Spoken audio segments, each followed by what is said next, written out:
नमस्कार मित्रांनो, आज आपण पाहूयात इयत्ता 12वी मराठी युवक भारती पाठ पहिला वेगवशता. लेखक आहेत लेखक प्राचार्य शिवाजीराव भोसले. आज आपण हा पाठ पाहणार आहोत वेगवशता. वेग म्हणजे गती आणि वशता म्हणजे वशीकरण. थोडक्यात काय हिप्नोटाईज म्हणजे गतीचं वशीकरण. तर मित्रांनो, तुम्हाला काय वाटतं हा पाठ तुम्हाला 12वीला का दिला असेल? तर 12वीला साधारणतः मुलं 17-18 वर्षाची असतात. याच काळात कसं असतंय, गाड्यांचं आकर्षण असतं तुम्हाला, बरोबर आहे. 18 वर्षाचं झालं की आपण गाडी शिकतो, ड्रायव्हिंग लायसन काढतो. ही गोष्ट चांगलीच आहे, कारण इमर्जन्सीला आपल्याला गाडी येणं हे गरजेचंच आहे. परंतु बरोबर याच 12वीतच का आपल्याला हा पाठ, कारण या वयात आपल्या भारतात कसं आहे, ज्या त्या वयात जे ते शिक्षण दिलं जातं, म्हणून तुम्हाला हा बरोबर 12वीलाच पाठ दिलेला आहे. आता आपण पाहूयात लेखक प्राचार्य शिवाजीराव भोसले यांचं ओळख पाहूयात. हे नामवंत वक्ते, महाराष्ट्रातील सुप्रसिद्ध विचारवंत आणि व्यासंगी लेखक. देशात आणि विदेशात अनेक विषयांवरती व्याख्यानमाला गाजवल्या त्यांनी. पुणे येथील वसंत व्याख्यानमालेत सलग 28 वर्ष व्याख्याने दिली. कथा वक्तृत्वाची जागर, खंड 1 व 2, जीवनवेध, दीपस्तंभ, देशोदेशींचे दार्शनिक, मुक्तिगाथा महामानवाची, यक्षप्रश्न, हितगोष्टी इत्यादी ग्रंथ त्यांचे प्रकाशित आहेत. औरंगाबाद येथील डॉक्टर बाबासाहेब आंबेडकर मराठवाडा विद्यापीठाचे माजी कुलगुरू, राजर्षी शाहू महाराज पुरस्कार कोल्हापूर, श्रीमंत मालोजीराजे स्मृती पुरस्कार फलटण अशा पुरस्कारांनी ते सन्मानित होते. बघा आता यामध्ये यांची जी हे पुस्तक आहेत, आता हा आपला जो पाठ आहे वेगवशता, हा जागर खंड 1 व 2 या ग्रंथातून घेतलेला आहे. यांची ही जी ग्रंथ आहेत, तर तुम्ही ज्यावेळी दीर्घोत्तरी प्रश्न लिहिता त्यामध्ये यांच्या 1-2 ग्रंथाचा नक्की उल्लेख करा. आणि त्यांना जे पुरस्कार भेटले त्यांचाही उल्लेख करा. त्यासाठी तुम्हाला हे लक्षात ठेवावे लागतात. आता लेखकांनी आपल्यासाठी एवढं साहित्य निर्माण करून ठेवलेलं आहे, तर आपण किमान त्यांची साहित्य कुठलं होतं, त्यांनी कुठले ग्रंथ केले हे तरी लक्षात ठेवावे लागतील ना. आणि तुम्ही जर त्यांचा उल्लेख जर साहित्यांचा, त्यांच्या साहित्यांचा, त्यांच्या ग्रंथांचा उल्लेख, त्यांच्या पुरस्कारांचा उल्लेख जर उत्तरपत्रिका लिहिताना त्या प्रश्नामध्ये केला, तर तुमचे जे परीक्षक आहेत त्यांना नक्की वाटेल की हा विद्यार्थ्याने खरंच अभ्यास केला आहे. आणि आपल्याकडूनच हा वारसा पुढील पिढ्यांकडे जाणार आहे.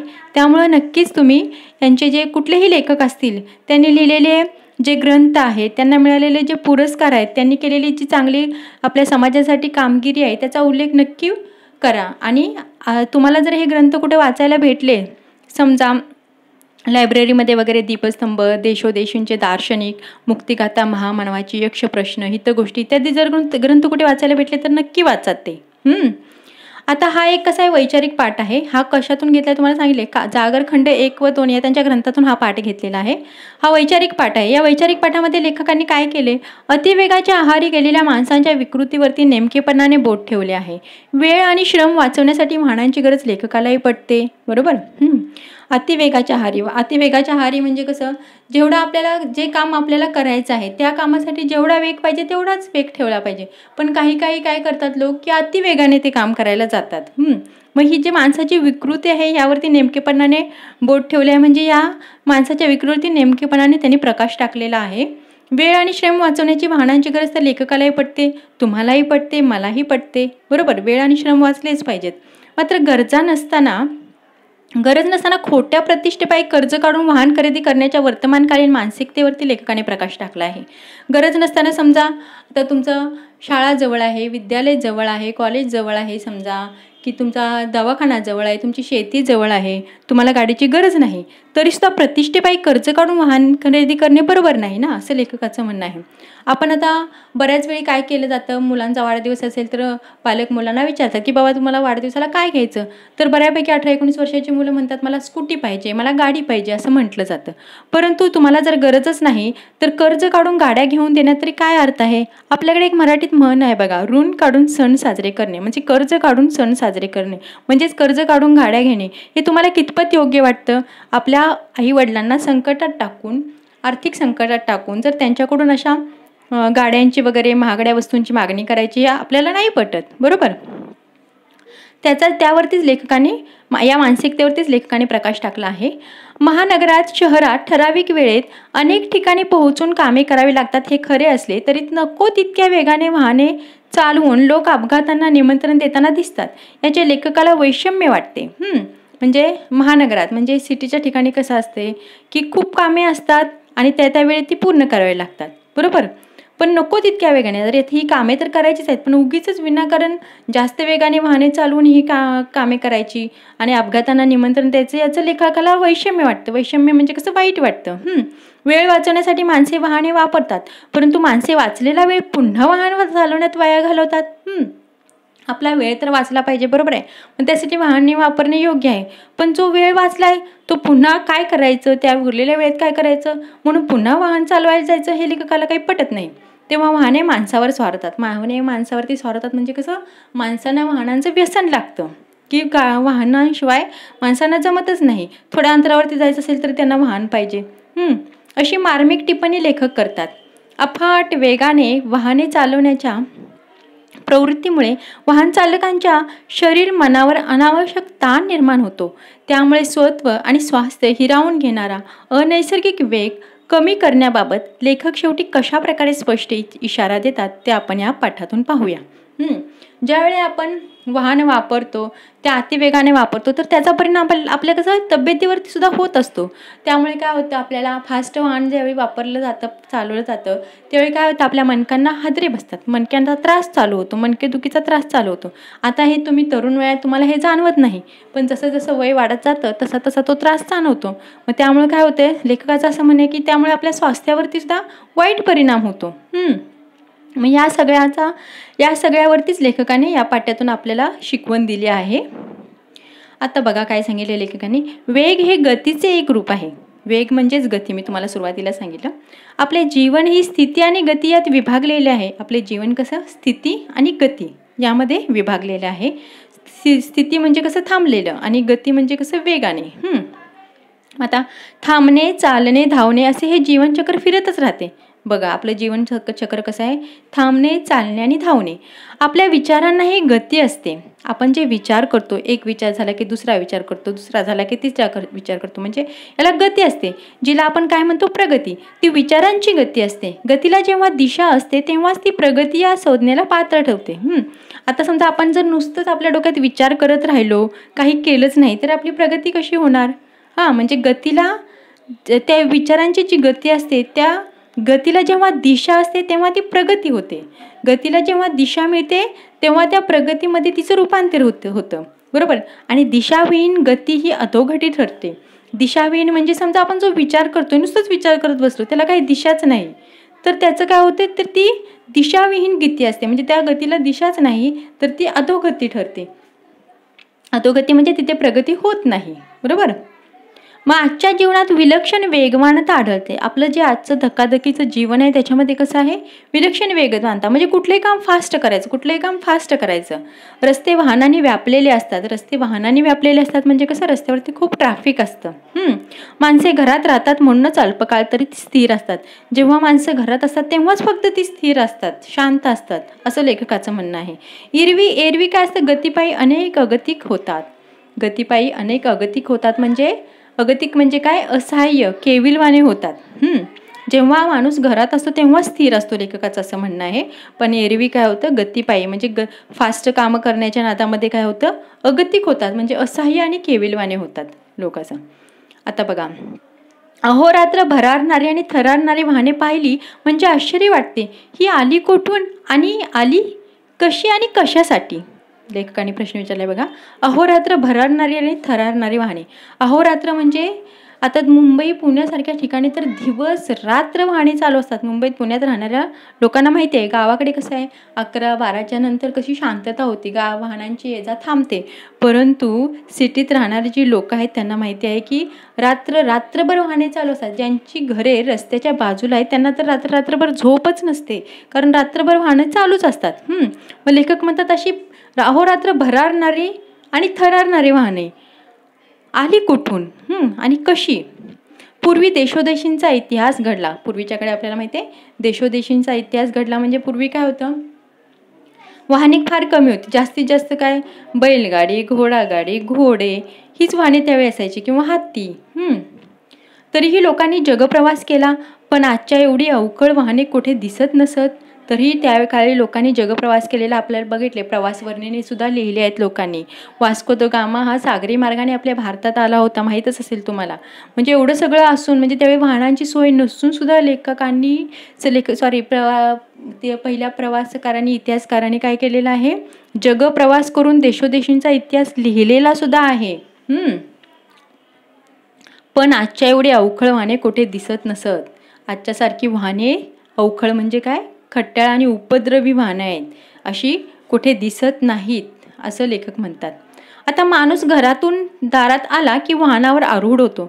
आता आपल्याला सवय झाली, घरातून बाहेर पाऊल टाकलं की वाहनावरती जाऊन बसायचं, दुचाकीवरती जाऊन बसायचं. वेळ थोडा असतो, कामे बरीच असतात, पायी चालत ती उरकत नाहीत. जीवन हे दश दिशांना विभागलेले आहे. आता कुठलीही कामे करायची तर कसं वेळ कमी असतो. पायी चालत ती कामे काय उरकता येत नाहीत.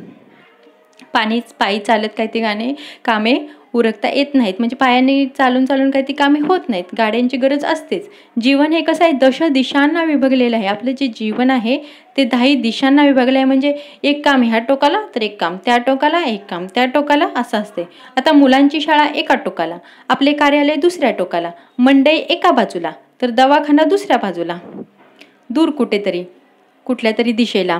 जीवनाची ही टोके सांधणार कशी आणि जोडणार कशी. लेखक प्रश्न विचारतात, ही जीवनाची जी टोके आहे ती सांधणार कशी आणि जोडणार कशी. शेवटी गतीही घ्यावीच लागते. यासाठी काय करावं लागतं, गतीही घ्यावीच लागते. म्हणजे फास्ट कामही करावीच लागतात. यथाप्रमाण गती ही गरज आहे, पण अप्रमाण, अवास्तव आणि अनावश्यक गती ही एक विकृती आहे.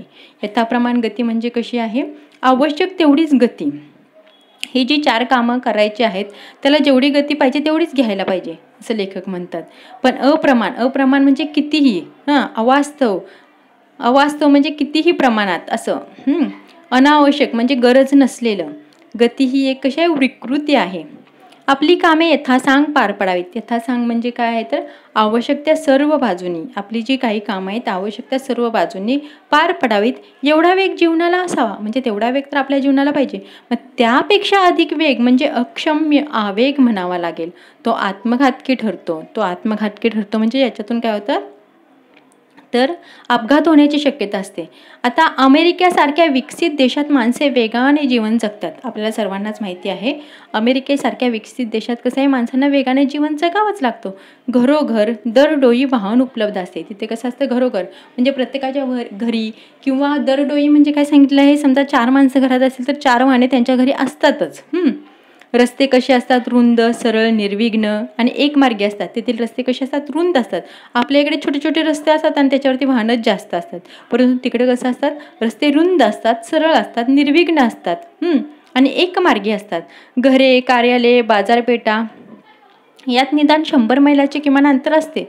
त्यांचं कसं आहे, घरे, कार्यालय, बाजारपेठ यामध्ये 100 मैलांचं अंतर असते. मग त्यांना गाडींची गरज असतेच. जवळच्या जवळ सगळे असे सहसा नसते. आपल्यासारखं जवळजवळ असं सगळं नसतं. अंतरावरच्या गोष्टींशी जवळीक साधण्यासाठी दूरवर जावेच लागते. यातून माणसात दुरावा निर्माण होतो. तो जाचदायक आणि असह्य होऊ नये म्हणून वेगाचा आश्रय घेतला जातो आणि वेगामुळे माणसे बेफान होतात. भान हरपलं म्हणजे अस्वस्थता विरून जाते आणि वेगात एक बेहोशी असते. आता या पॅरेग्राफमध्ये लेखकांनी अमेरिकासारख्या विकसित देशाबद्दल सांगितलेले आहे. तर तिथलं जीवन कसं असतं, तर तिथं कसं असतं तर घरोघर आणि दरडोई वाहनं उपलब्धच असतात. म्हणजे प्रत्येक घरी वाहन असते. समजा 4 माणसं असतील तर 4 वाहने त्यांच्याकडे असतात. पण तेथील रस्ते कसे रुंद असतात, सरळ असतात, निर्विघ्न आणि एकमार्गी असतात. आपले रस्ते पण छोटे असतात. छोट्या रस्त्यावरती वाहने जास्त असतात, प्लस त्याच्यामध्ये काही खड्डे पण जास्त असतात. त्यामुळे तर भरपूर अपघात होतात आपल्या इथे. पण तेथील रस्ते कसे असतात, रुंद असतात, सरळ असतात, निर्विघ्न असतात आणि एकमार्गी असतात. आणि त्यांचं काय असते, घरे, कार्यालय आणि बाजारपेठा यांच्यामध्ये काय असते, 100 मैलांचं अंतर असते. मग त्यांना गाड्यांशिवाय पर्याय नसतो, बरोबर. मग जवळच्या जवळ सगळे सहसा नसते. तसं आपल्या इकडे कसं, आपल्या जी अंतर आहेत, घरं, कार्यालय, दवाखाने याच्यामध्ये कमी अंतर असतं. म्हणजे ते पायी सुद्धा चालत होऊ शकते करायचं म्हटलं तर, त्याला वेळ लागतो. मग ते वेळ आणि श्रम कमी होण्यासाठीच गाड्यांचा आपण वापर करतो, बरोबर. मग तिथं काय असतं, अंतरावरच्या गोष्टींशी जवळच साधण्यासाठी दूरवर जावंच लागतं त्यांना. यातून माणसात काय होतो, दुरावा निर्माण होतो. तो जाचदायक आणि असह्य होऊ नये म्हणून वेगाचा आश्रय घेतला जातो. मग जो आपल्याला जे काम करायचं ते जाचदायक आणि असह्य होऊ नये म्हणून काय केलं जातं, वेगाचा आश्रय घेतला जातो. वेगाचा आश्रय घेतला जातो म्हणजे गाड्यांचा वापर केला जातो. वेगामुळे माणसं कशी होतात, बेभान होतात म्हणजे एकदा गाड्यावरती बसलं तर आपल्याला किती वेग ठेवावं ते समजत नाही. आपण वेग वाढवतच राहतो. मग भान हरपलं जातं आपलं. भान हरपलं म्हणजे कसं, अस्वस्थता विरून जाते. आणि वेगात एक काय असते, बेहोशी असते म्हणजे आपण काय करतो ते आपल्याला समजत नाही, आपण ते करतच राहतो, असा त्याचा अर्थ झाला. आता बघा, भारतीयांनी अमेरिकन जीवनशैली पत्करण्याचे कारण नाही. आपल्याकडे अंतरे कमी आहेत, माणसे खूप आहेत, कामे फारशी नाहीत, जीवनाची टोके सहज सांधता येतात. थोडी त्वरा करावी लागते म्हणजे घाई करावी लागते. पण भरधाव वेगाने अंतर गाठावे अशी स्थिती नसते. मुंबईसारखे विस्तीर्ण नगर गाड्यांनी सांधलेले असते. गाड्या रुळावरून चालतात, त्यात भरकटणे फारसे नसते आणि गाडीत चढले म्हणजे माणसांचे धावणे थांबते. आता लेखक काय म्हणतात, आपल्या भारतीयांनी अमेरिकेची जीवनशैली पत्करण्याचं कारण काय, म्हणजे तिकडच्यासारखं वागायचं कारणच काय आहे. आपल्या इकडे कशी आहेत, अंतरं कमी असतात, माणसे खूप आहेत, कामे फारशी नाहीत, बरोबर, फारशी कामं नाहीत. बरं, जरी कामे असतील तर ती अतिवेगाने करावी अशी नाहीत. जीवनाचे टोके सहज सांगता येतात. जिथं आपल्याला जायचं आहे तिथं आपण सहज जाऊ शकतो. समजा आपल्याकडे गाडी नसेल तरीही रिक्षा असतात अवेलेबल, टॅक्सी असतात, तसेच आपल्याकडे ट्रेन असतात. म्हणजे जे आपली जीवनाची टोके आहेत ती सहज सांगता येण्यासारखी आहेत. थोडी त्वरा करावी लागते, थोडी घाई करावी लागते. पण भरधाव वेगाने अंतर गाठावे अशी स्थिती नसते. पण भरधाव वेगानेच केली पाहिजेत कामे अशी आपल्याकडे परिस्थिती नाही आहे. मुंबईसारखे विस्तीर्ण नगर गाड्यांनी सांधलेले असते. मुंबईसारखे विस्तीर्ण नगर म्हणजे मुंबईत कसं आहे, जरी तुमच्याकडे स्वतःकडे गाडी नसेल तर पावलोपावली तुम्हाला गाड्या मिळत जातात. पैसे पे करावे लागतात परंतु पावलोपावली ती तुम्हाला मिळत जातात. म्हणजे तुमची कामे सहज होण्यासारखी असतात. आता गाड्या रुळावरून चालतात त्याचा अर्थ काय, रेल्वे घेतली आहे त्या लेखकाने. रुळावरून चालतात, त्यात भरकटणे फारसे नसते. तुम्ही एकदा जर ट्रेनमध्ये चढला तर ती ट्रेन तिचं काम करत राहते. तुम्हाला जिथं पोचवायचे ते तिथं पोचवते. तिथं तुम्हाला स्वतःहून काय करायची गरज नाही आहे. मग त्यात भरकटणे असे फार नसते. मग गाडीत चढले म्हणजे माणसांचे धावणे थांबणे. एकदा तुम्ही जर ट्रेनमध्ये बसला, आतमध्ये चढलात तर माणसांचं धावणं थांबतं तिथं, असं लेखक म्हणतात. म्हणजे त्याचा अर्थ आहे की मुंबईसारख्या विस्तीर्ण शहरामध्ये तुम्हाला ट्रेनची वगैरे सोय आहे तर उगेच तुम्ही जास्त वेगाने वाहनं का चालवता, असं लेखकांचं म्हणणं आहे. आता त्यांनी काय सांगितले बघा, खरी अडचण असते ती रस्त्यावरून येणाऱ्या जाणाऱ्या 2 आणि 4 चाकी वाहनांची. काय होतं, आता बऱ्यापैकी सगळ्यांच्याकडे घरोघरी गाड्या असतात. मग त्यामुळे काय झालं, ट्रॅफिक खूप वाढलेलं आहे. मग रस्त्यावर येणाऱ्या जाणाऱ्या 2-4 चाकी वाहनं जे आहेत त्यांचीच अडचण रस्त्यावरती जास्त झाली असते. त्यांचा वेग मर्यादित ठेवला तर ती साधने म्हणून उपयोगी पडतात. पण वेळ आणि श्रम वाचवण्यासाठी त्यांचा उपयोग होतो. पण अनेकदा असे घडते की वाचलेला वेळ घालवावा कसा हे कळण्यासे होते. मग तो घालवण्यासाठी पुन्हा माणसे वाहनांच्या आहारी जातात. आरंभी माणसे वाहनावरती स्वार होतात आणि मग वाहने माणसावरती स्वार होतात. आपल्याकडे घरोघरी वाहने असल्यामुळे काय झालेलं आहे तर ती रस्त्यावरती येतात तेव्हा काय होतं, खूप अडचण होते रस्त्यावरती. असं पण नाही की आपली वाहने घेऊनच गेलं पाहिजे, वाहनांची सोय तर आहेच. मग आपल्याला जिथे जाईल तिथे वाहनं भेटतच राहतात. मग त्यांचा वेग कसा मर्यादित ठेवला तर ती साधने म्हणून उपयोग पडतात. जरी आपल्याकडे वाहन आहे तर त्याचा वेग कसा मर्यादित ठेवला गेला पाहिजे तर ती साधने म्हणून आपण उपयोग त्याचा करू शकतो. पण उगीच जास्त वेगाने वाहने चालवणे ह्याला काही अर्थ नाही. वेळ आणि श्रम वाचवण्यासाठी त्याचा उपयोग होतोच. पण अनेकदा काय होतं, जो वाचलेला वेळ आहे तो कुठे घालवायचा हा प्रश्न माणसाला पडतो. म्हणून तो घालवण्यासाठी, पुन्हा तो वेळ घालवण्यासाठी माणूस काय करतो, परत वाहनांनीच प्रवास करत राहतो. तर वेळ कुठे घालवायचा असा प्रश्न पडल्यामुळे मग लेखक काय म्हणतात, आरंभी माणसे वाहनावरती स्वार होतात. आरंभी म्हणजे सुरुवातीला माणसांना वाहनांची गरज होती, पण आता काय झाले, वाहने माणसावरती स्वार झालेत. म्हणजे माणसांना वाहनांचे व्यसन लागले आहे.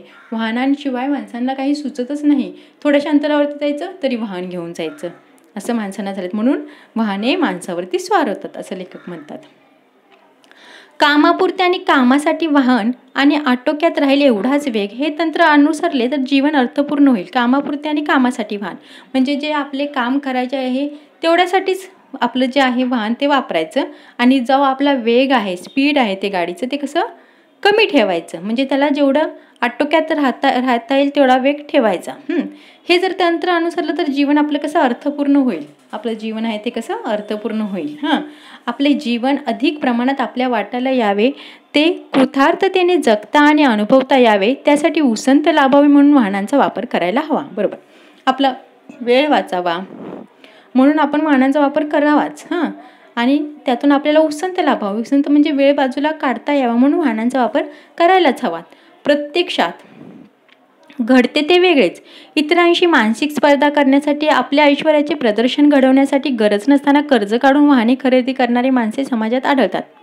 इतरांशी मानसिक स्पर्धा कसे, म्हणून शेजाऱ्यांनी घेतलं म्हणून आपण वाहन घ्यायचं, शेजाऱ्यांनी काय मर्सिडीज घेतली म्हणून आपण घ्यायची, म्हणजे आपल्या ऐश्वर्याचं प्रदर्शन करण्यासाठी आणि गरज नसताना कर्ज काढून वाहने करणारी माणसे समाजात आढळतात. त्याने घेतली म्हणून घ्यायची, याला काय अर्थ नाही असं लेखक म्हणतात. कोणतेही महत्त्वाचे काम नसताना पत्नीला मागच्या बाजूला बसवून आधुनिक दुचाकीने सहज फेरफटका मारून आले म्हणजे अनेकांना बरे वाटते. कुठलंही काम नाही पण उगीच आपल्या पत्नीला मागच्या बाजूला बसवायचं आणि आधुनिक दुचाकीने काय करायचं, फेरफटका मारायचा, असं अनेकांना बरं वाटतं.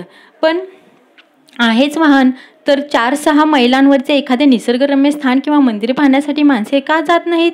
जर तुमच्याकडे वाहन आहेच तर एखादं निसर्गरम्य स्थान किंवा मंदिर पाहण्यासाठी तुम्ही जावा ना, असं लेखकांचं म्हणणं आहे. तर लेखक कुठे जातात ही लोक? एखादा लक्ष्मी रोड, महात्मा गांधी मार्ग, जंगली महाराज रस्ताच का पसंत केला जातो? आता हे जे रोड सांगितले आहेत तर हे सर्व पुण्यातील रोड आहेत. बघा, लेखकांनी इथं सांगितलेले आहेत. कुठले तर लक्ष्मी रोड, महात्मा गांधी मार्ग, जंगली महाराज रस्ता, हे सगळे कसे आहेत? पुण्यातले आहेत. देहू, आळंदी, सिंहगड हे पुण्यातले रोड आहेत तर इथेच लोक जातात. मग त्यांचं म्हणणं आहे देहू, आळंदी, सिंहगड, बनेश्वर, विठ्ठलवाडीकडचे रस्ते का दिसत नाहीत त्यांना? देहू, आळंदी हे सुद्धा पुण्यातलीच ह्याची ठिकाणं आहेत. कशाची? आपली देवस्थान आहे, तर तिथं लोक का जात नाहीत असं लेखकांचं म्हणणं आहे. जिथं गर्दी जास्त वाहनांची तिथंच जातात. लक्ष्मी रोड, महात्मा गांधी मार्ग, जंगली महाराज रस्ते हे का पसंत केले जातात? तुम्हाला वेळच घालवायचा आहे तर तुम्ही एखाद्या निसर्गरम्य ठिकाणी जावा, एखाद्या देवदर्शनाला जावा, असं लेखकाचं म्हणणं आहे. वाई, सातारा, फलटण, कराड अशा गावी वाहनांची एवढी निकड आहे का? वाई, सातारा, फलटण, कराड ही जी गावं आहेत तिथं वाहनांची एवढी गरज आहे का? शेतमळ्यात जायचे असेल तर तातडीचा भाग म्हणून कधीतरी वाहन लागेल. आपले वाहने गावाबाहेर होत असेल तर वाहनांचा उपयोग होईल, पण सहज आणि सुखाने येणे जाणे सोडून वेगाने येरझारा कशासाठी घालायच्या? बरोबर आहे. आता आपली शेतीवाडी असते तिथं आपण चालतही जाऊ शकतो किंवा बैलगाडी घेऊन जाऊ शकतो. सहज जाता येता होतं येते, पण तरीसुद्धा आपण काय करायचं? वाहनांचा सहज आणि सुखाने येणे जाणे सोडून वेगाने येरझाऱ्या कशासाठी घालायच्या? आहेच गाडी तर मारूया चक्कर, अशी भावना बाळगून रस्त्यावर अडचणी निर्माण करणारे रसिक संख्येने वाढत चाललेले आहेत. बघा, लेखकाचं म्हणणं आहे की सोपं आहे जायला, पायी जाऊ शकतो, जास्तीत जास्त बैलगाडी घेऊन जाऊ शकतो, तरीसुद्धा आपण उगाच वाहनं कशासाठी वापरायची? अरे वाहनं वापरायची, परंतु त्यामध्ये जे पेट्रोल टाकायचं आहे त्याला तरी आर्थिक खर्च होतोच ना, तिथं आर्थिक नाश आहेच ना, मग कशासाठी वापरायची असं लेखक म्हणतात. आता गावी बऱ्याच वेळी काय म्हटलं जातं, समजा एखादा 18-19 वर्षाचा मुलगा असेल, त्याला जर सांगितलं की रानातून वैरण घेऊन या, हे आता गावाकडच्या मुलांना माहितीच असेल. तर तो टाळाटाळ करतो. अरे बाबा सायकल घेऊन आण असं जरी म्हटलं तरी टाळाटाळ करतो. पण त्याला जर सांगितलं तू गाडी घेऊन जा आणि वैरण घेऊन ये, तर तो लगेच तयार होतो. का? तर गाडीवरतून जायला मिळते, फिरायला मिळते म्हणून तो मुलगा लगेच तयार होतो. आता इथे तुम्हाला माहितीच आहे, गावच्या भाषेत म्हटलं जातं की अमक्या तमक्याचा मुलगा कसा गाडीवरून शायनिंग मारत जातो असं म्हटलं जातं. तर हे त्या मुलांना आवडतं. पण लेखकाचं म्हणणं आहे तेच जर काम आपण पायी चालू करत शकतोय तर वाहनांची गरज का? त्या वेगाची गरज कशासाठी? वाहन हे वेळ वाचवण्यासाठी असते, ते वेळ घालवण्यासाठी नसते. त्याचा वेग बेताचा असणे अगत्याचे आहे. माणसे चालू आणि पळूही शकतात, पण रस्त्याने कोणी चालण्याऐवजी पळू लागला तर त्याचे कौतुक करावे का? अपेक्षित स्थळी वेळेवर पोहोचता येईल अशा बेताने वाहने चालवण्याऐवजी उगाचच भरधाव वेगाने चालवण्यात औचित्य ते कोणते? वाहने जी आहेत आपली वेळ वाचवण्यासाठी असतात, आपल्याला सगळ्यांनाच माहिती आहे. मग ती वेळ घालवण्यासाठी नसते. तर त्यांचा वेग बेताचा असणे अगत्याचे असते. अगत्याचे म्हणजे कसं? गरजेचे आहे. त्याचा वेग कसा पाहिजे? बेताने, म्हणजे जेवढा पाहिजे तेवढाच पाहिजे, उगीच जास्त वेग जास्त स्पीडने गाडी चालवावी असं नाही. माणसे चालू आणि पळवू शकतात, माणसे चालूही शकतात पळवूही शकतात, पण रस्त्याने कोणी चालण्याऐवजी पळवू लागला तर त्याचे कौतुक करावे का? जिथं चालायची गरज आहे तिथंच जर माणूस कोणी पळवू लागला तर त्याचं कौतुक कशासाठी करायचं? अपेक्षित स्थळी वेळेवर पोहोचता येईल अशी बेताने वाहने चालवण्याऐवजी उगाचच भरधाव वेगाने चालवण्यात औचित्य कोणते? जिथं जायचं आहे तिथं जर नॉर्मल जेवढा वेग नॉर्मल ठेवून आपल्याला जाता येईल तेवढ्यात पोहोचता येतं, तर जास्त वेगाने वाहन कशासाठी चालवायचं? वाहनांचा वेग वाढला म्हणजे त्यांच्यावरचा ताबा कमी होतो. पुढचे वाहन मागे टाकून पुढे जाण्याच्या हव्यासामुळे अनेक अपघात होतात. वाहनांचा जेव्हा वेग वाढला जातो तेव्हा त्याचा ताबा कमी होतो, म्हणजे त्यावरती आपण ताबा ठेवू शकत नाही. जेव्हा वेग वाढतो ना तेव्हा आपण ताबा ठेवू शकत नाहीत. मग पुढचे वाहन जे आपल्या पुढे जे वाहन चालले त्याला मागे टाकण्याचा याच्यामध्ये काय आनंद आहे तुम्हाला, असं लेखक म्हणतात.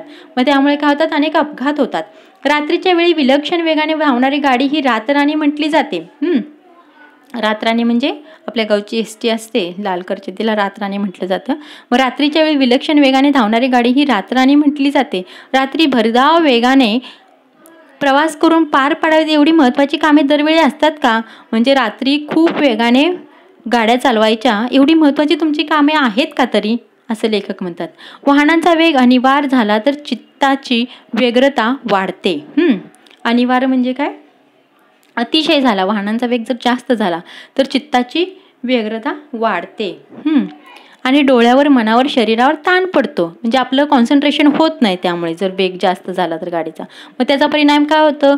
डोळ्यावरती, मनावरती, शरीरावरही ताण पडतो. शरीरभर अनावश्यक स्पंदने निर्माण होतात. हादरे बसून मज्जातंतू आणि मणके कमकुवत होतात. आपल्या जे पाठीचे मणके आहेत ते कसे कमकुवत होतात, हादरे बसले जातात. त्यामुळे कमरेची आणि पाठीची दुखणी ही वाहनधारकांची व्यथा असते. ज्यांना खरंच रोज गाडी वापरावी लागते, रोज दुचाकी वापरावी लागते, त्यांना बघा, त्यांना विचारा, ते म्हणतात गाडी वापरून आमचे काय झालं, मणक्यांची हालत झाली आहे, पाठीची दुखणी वाढली आहेत, ही त्यांची व्यथा आहे. बसणे, उठणे, चढणे, उतरणे, चालणे, वळणे, वर खाली पाहणे या मुक्त हालचालींचे संगीत विसरून स्वतःला वाहनांशी जखडून ठेवणे आणि वाहनांचा वेग अंगीकारून आपल्या शरीर व्यापारात अडथळे निर्माण करणे हे धोरणे निसर्गविरोधी आहेत. आपण ज्यावेळी चालतो किंवा पळतो थोडंसं त्यावेळी कसं आपलं एक्सरसाइज होतो, व्यायाम होतो. मग लेखकाने आपल्या हे नॅचरल हालचाली सांगितल्या आहेत, बसणे, उठणे, चढणे, उतरणे, चालणे, वळणे, वरखाली पाहणे, ह्या मुक्त हालचाली आहेत आपल्या, हे आपण करू शकतो. हे हालचालींचं संगीत विसरून, म्हणजे हे चांगलं आपल्याला देवाने दिलं आहे तर आपण त्याचा वापर न करता स्वतःला वाहनांशी जखडून ठेवणे आणि वाहनांचा वेग अंगीकारून आपल्या जे शरीर व्यापारात ज्यात अडथळ्या निर्माण करणे, शरीर व्यापारात म्हणजे शरीराच्या ज्या हालचाली आहेत त्याच्यामध्ये आपण अडथळे निर्माण करतो. फक्त काय, गाडीवरती बसून हँडल वगैरे पकडून अशी आपल्या शरीराची हालचाल होत नाही. आपण ते आपले जे शरीराची हालचाल त्याच्यामध्ये कसं करतो, गाड्या वापरून काय होतं, त्या आपल्या शरीराच्या हालचालीमध्ये आपण अडथळे निर्माण करतो. हे धोरण निसर्गविरोधी आहे, म्हणजे हे जे धोरण आहे ते नैसर्गिक नाही आहे, आरोग्याची हानी करणार आहे आपण. त्यामुळे काय होतं, आपल्या आरोग्याची हानी होते. वाढता वेग म्हणजे ताण. आपण जेव्हा वेग वाढवतो तेव्हा काय होतं, आपल्यावर, शरीरावरती, मनावरती ताण निर्माण होतो. जीवनातले ताणतणाव वाढवून पोहोचणार तरी कुठे? आपण आपल्या शरीराला एवढा त्रास देऊन ताणतणाव वाढवून कुठे पोहोचणार? एवढं काय आपल्या शरीरापेक्षा महत्त्वाचं एवढं काय असणार, असं लेखक म्हणतात. आपले स्वत्व आणि स्वस्थता हिरावून घेणारा अस्वाभाविक वेग कमी करणे हे आपले कर्तव्य आहे. आपण जे एवढ्या वेगाने वाहने चालवतो त्यामुळे आपल्या शरीरावरती, मनावरती ताण निर्माण होतं. आपल्या मणके दुखू लागतात आपल्या शरीराचे. तर एवढं सगळं करून ताणतणाव वाढवून आपल्या शरीराला हानी पोहोचून आपल्याला एवढं कुठं पोहोचायचं आहे, एवढी आपल्याला काय गडबड आहे? मग आपले स्वत्व आणि स्वस्थता म्हणजे आपले चांगलं शरीर, आपलं चांगलं आरोग्य हिरावून घेणारा अस्वाभाविक वेग कमी करणे, हा नको असलेला वेग कमी केला पाहिजे, हे आपले कर्तव्य आहे. उगाच भावविवश होऊन वेगवश होऊ नये. अनाठायी वेगामुळे पोहोचण्यापूर्वीच अंत होण्याची शक्यता वाढते. आपण जो गाड्यांना वेग देतो तो कसा आहे, अनाठायी वेगामुळे काय होतं, जिथं पोहोचायचं आहे त्या अगोदरच आपला अंत होण्याची शक्यता वाढते, म्हणजे त्या अगोदरच आपला अपघात होऊ शकतो, आपला विनाश होऊ शकतो, असं लेखक म्हणतात. त्यामुळे हा वेग कमी करा, वेगवश होऊ नका. म्हणूनच पाठाला लेखकाने नाव दिलेलं आहे वेगवशता, म्हणजे वेगाच्या आहारी जाऊ नका, असं लेखक म्हणतात. तर हा पाठ जागर खंड 2 यात लेखक प्राचार्य शिवाजीराव भोसले यांच्या जागर खंड 2 या ग्रंथातून घेतलेला आहे। तर तुम्हाला हा पाठ नक्की आवडला असेल। याच्यातून बरंच काही शिकण्यासारखं आहे। तर त्याच्यातून जे लेखकांना सांगायचं आहे तुम्ही त्याच्यातून घ्या। पुढच्या व्हिडिओमध्ये आपण त्याचा स्वाध्याय पाहूयात आणि याच्यात बऱ्याच अशा गोष्टी आहेत की ते विचार करायला लावणाऱ्या आहेत। तर तुम्ही विचारही करा।